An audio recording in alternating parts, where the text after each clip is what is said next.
سەبارەت بەم پرسانە میوانێکمان ئەبێت کە ڕاوێژکاری یاساییە لە پەرلەمانی کوردستان دکتۆر وعدی مزوری لەگەڵمان دەبێت. ئەم کاتت باش دکتۆر، دەمانەوێت سەبارەت بە مەترسیەکانی ئەم ڕێکەوتنانە قسە بکەین بۆ سەر ئایندەی هەرێمی کوردستان. سەرەڕای ئەوەی کە هەرێمی کوردستان پابەندەکانی جێبەجێ کردووە، دەمانەوێت بزانین هۆکارەکان چییە کە ئەم ڕێکەوتنانە ناگەنە ئەنجام یاخود وەکو پێویست ناگەنە ئەنجام. کێشەکە لەکوێیە؟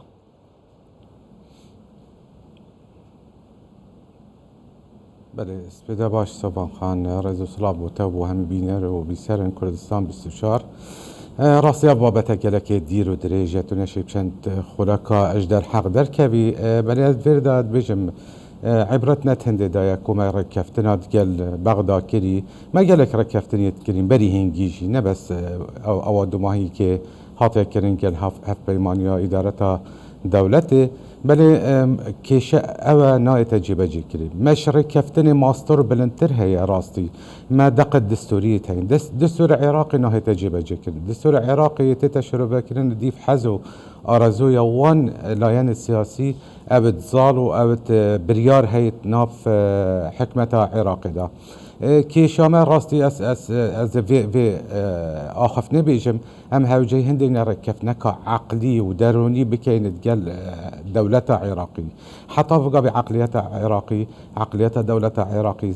برف هندية كوب مركزيات وفراموش كرنا كردايا درون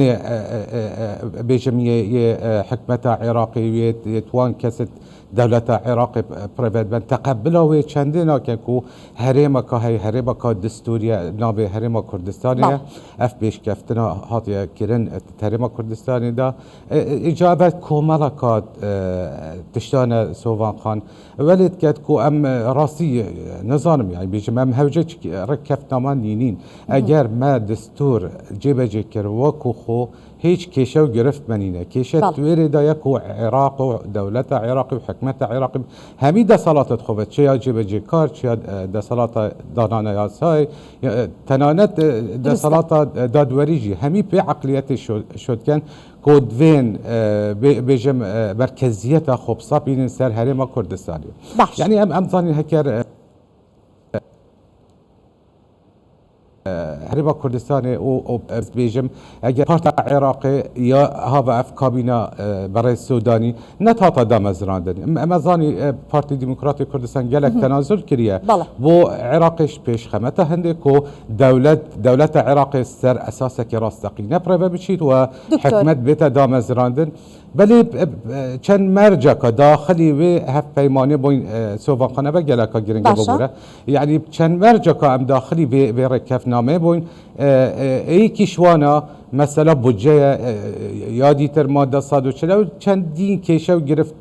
اوت هلاويستي نابرا هريما كردستاني وعراقي دا بي برجيكو ابا بين چاره سركرين الدم به حكمتي دا وتوان ما هو تهاتي ندس نشان كرن وام هميجي زانين او ورقه سياسيه او اتفاقات يكرن سر هاتا بسنت كرن تناف انجمن نيران عراق ويعني اطارك الشرعي وقانوني وليد بلي بداخله يعني نهاتا جيبجي كرن يعني امد بينين مثلا بوجي هرچنده تلبية طموحات هريما كردستاني ناكتن امزاني چند قدره هريما كردستاني هاتا كرن ادويا سايدا سرباري في چنده هريما كردستاني بيشوازي في ياساي كر يعني وكو نياس باكيك برانبري في حكمة بري السوداني دا ام بشين هند وان كيش ديتر او هلاويستي شارع سركن بلي مديد بري چند روجكا وحاطانو كاجي باش بله دكتور اسا جنابت اماجت بو کرد که بتایبتی پارتی دموکراتی کردستان هر داوایە کە حکوومەتی بەغدا هەیبوو بێت لەبەر بەرژەوەندی خەڵکی هەرێمی کوردستان و قوتی خەڵکی هەرێمی کوردستان پارتی دموکراتی کوردستان تەنازولی بۆ کردووە بۆ ئەو مەبەستە بۆی کە قوتی خەڵکی هەرێمی کوردستان نەکەوێتە ناو کێشمەکێشە سیاسیەکانەوە لەگەڵ ئەم هەموو ئاسانکاریەی کە بۆ حکوومەتی عراقی دەکرێت و بەدەم داواکاریەکانی ئەوچێت بەڵام هەمیشە ئێمە ترسی ئەومان هەیە ئەم گۆزێ لە ڕێی ئەمکانیە بشکێت هەمیشە ترسی ئەومان هەیە ڕێکەوتنەکان کێشەیان بۆ دروست بێت لە کاتێکدا کە کێشەکان با بڵێن ئەو ڕێکەوتنانە هەمیشاڵین ئەبێ ڕێکەوتنێکی کۆنکرێتی و تۆکمە بێ بەڵام لایانی شیعە هەیە هەمیشە دەستوەردانەکات لە نێوان ڕێکەوتنەکانی بەغدا و هەولێر بۆچی؟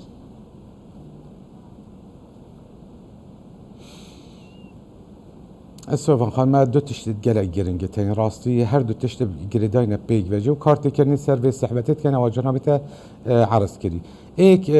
Iraqê ku xudan serweriya xwe ya rastaqîne nîne destêwerdana derekiya heya rast hemî zanibê çendê Iraq ne xudan biryara xwe ye ev êk ya divê İrada rastaqîne nîne ku teamülê gel Herêma Kurdistanê ser esasekî dirist û distûrî bête kirin ya divê îdara dirist nîne yanî ne îrada rastaqîne heye ne îdara dirist heye ev her du ker netîce hindê ku maytêkirina derekî karobarê Iraqê dayê hey em ê bînin yanî eşkera bu hemiya yanî ew dewletê derekî yekcar ez bêjim cîranê me منفت نامه واجی بینم یا دیاره کو بالا دستن تا عراقی دا بریار وایه عراق نشیت راستی کاروبار خوب شبکه راستقینه در باز بکت اگر بجین بوا گلوبا کسک نیتا هل کرن شوی دولتی یعنی شوی لا یعنی لی اف چنده گرک کارت کرنا کری سر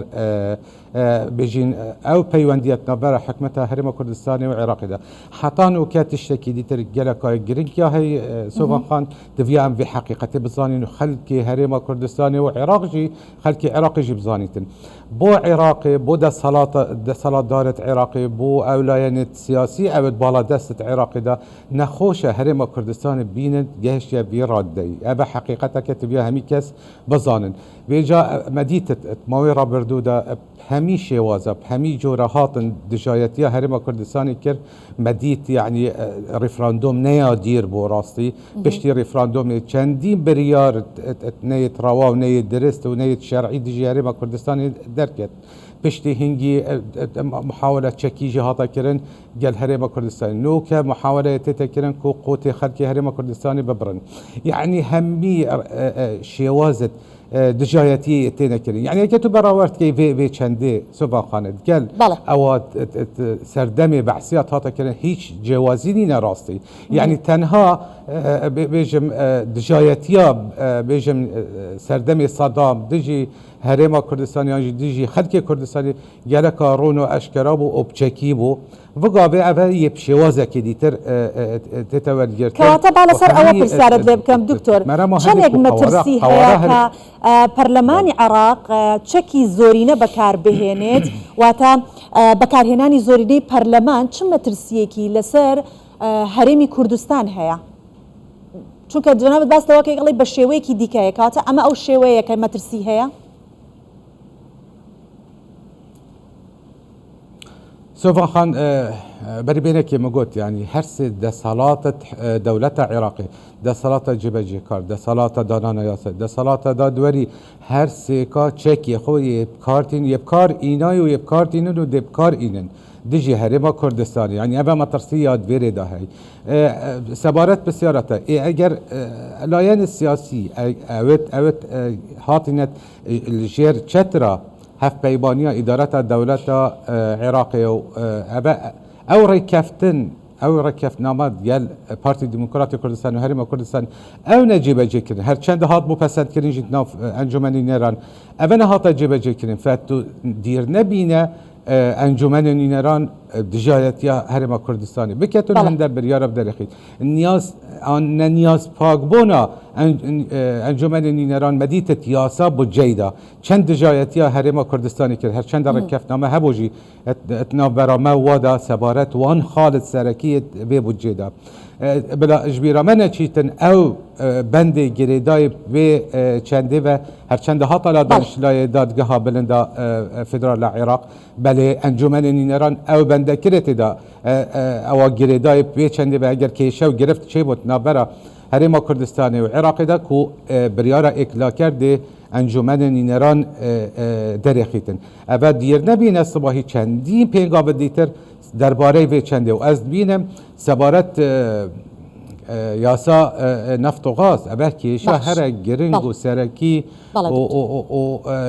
یا گلک اب زحمت بیت چاره سرکن اوجی یاشمه و دی گلک یا زحمت بیت ناف انجمن نيران یاشمه الورج دی دربکی الهرم کردستان بله. دن زورین خود بکار این زور طبیعیه و دی در باز کن ابه حقیقتا که نایته بشارتن کیشا دیسان تورده کتبه و یا سایب درخی خطة طعن جديدة سوفاقان بديش تبرم بري دادگاه فدرال وامشي زاني دادگاه فدرال يا چوايا وكاري چوايا بيكاتاوي يا چوايا بله بريدا ابد جلك بزحمتك تعاملت جل يعني عقليتك هوصا ليه ازبيشم جرفت جلكن بله فرنسا ما ام وكو كرد ناف ماليا كردي ام ريق بخين ام كرد بهزبين ايك بريار بين ايك هلويز بين هر چنه بيتي سبارت وان كيست نتوايتي برانبري بغدا يعني دوير دا بيش ما تشكي شهبنت ناف خويا ام بلا بتشكي اجازه بدني دما ام تشينا بغدا الويري تعاملت كاين قال حكمه بغداد قال دوله عراقي بس برا ما هندي بله اگر بكور زور بكورتي دكتور چكه هيچ كاتم نماوا سپاس دکین اگر هشتگ ته زور بکورتی بله از دوباره که ما آخفنا خو فرنسا بك كرت ام يا ما يا جرينج راسي ام نشين يعني عقليته حكمته ان دوله عراقي ام جوهري تبي ام بيجي مالا خوريك بخين وكو كرت ام دا بتشين في ايك هلويستو ايك بريار برانبري بغدا وكو مغوتي هر چنه بيت سبارت 1% نتوايتي او جريداي بهرما كردستاني ما او جريداي بخلكي هرما كردستاني ما تنها راسي مثلا نبز بوجه ما ماده صدو چلا هي ما ياسا نفت غازا دكتور راسي مزدوري ام كاري سروچ بله راوشکاری یاسایی لا پارلمانی کوردستان سپاس دکین کاتێکی زۆر کەممان مابوو سپاس بۆ بەشداریتان لەگەڵمان سپاس